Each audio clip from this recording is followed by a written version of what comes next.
झूलेलाल। सिंधी समाचार राजस्थान में तव्हांजो स्वागत है। अॼु असां हिते धर्मशाला में आया आहियूं। तमामु ई सुठी धर्मशाला में पंहिंजे संत शिरोमणि टेऊराम महाराज जी जो हिते आश्रम आहे, जंहिंमें सभु पाठी जेके बि सहभागी आहिनि एतिरा ई सुठे नमूने असांखे प्रेम ॾिनो अथनि ऐं ॿियनि खे बि ॾींदा रहंदा आहिनि। त तव्हां हिते बि अची सघो था धर्मशाला में संत शिरोमणि पंहिंजा प्रेम प्रकाश महाराज टेऊराम जे आश्रम में। त हिते तव्हां ईंदा ऐं हिते जो जेको माहौल आहे, हिते जा जेके दृश्य आहिनि तमामु ई सुहिणा ऐं सुठा आहिनि कि एतिरा मनोरम आहिनि। चवंदा आहिनि न, कुदरत जे हर ज़रे ज़रे में जीअं लॻे थो ईश्वर जो वास आहे।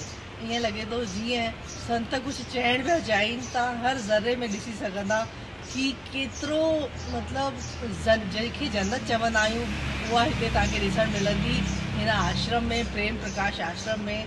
तव्हां अचिजो। हिते तमामु सुठी धर्मशाला ठहियलु आहे, जंहिंमें जेके रहनि पिया उहे बि संगी साथी तमामु सुहिणा आहिनि। त अचो, तव्हांखे उनजी अंदर जी झलकियूं था ॾेखारियूं। मनोरम, जीअं जन्नत जंहिंखे चवंदा आहियूं, अहिड़ी जन्नत तव्हांखे ॾिसणु मिलंदी। ऐं हिते चारों तरफ़ ॾिसो हरियाली ई हरियाली आहे ऐं एतिरो ख़ुशनुमा माहौल आहे त तव्हां हिते अची करे चवंदा आहिनि न कि घुमी फिरी बि सघो था ऐं आश्रम में बि मौज मचाए सघो था।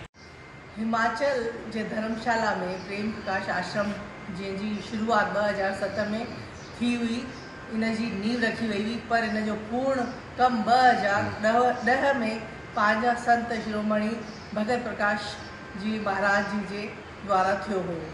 हिते हर साल सभई संत महात्मा ईंदा आहिनि ऐं तमामु सुठो कार्यक्रम हर साल में हिकु दफ़ो थींदो आहे। तंहिंमें 7-8 हज़ार श्रद्धालु ईंदा आहिनि ऐं हिते 7-8 कमरा बि आहिनि। हिते व्यवस्था बि तमामु ई सुठी आहे।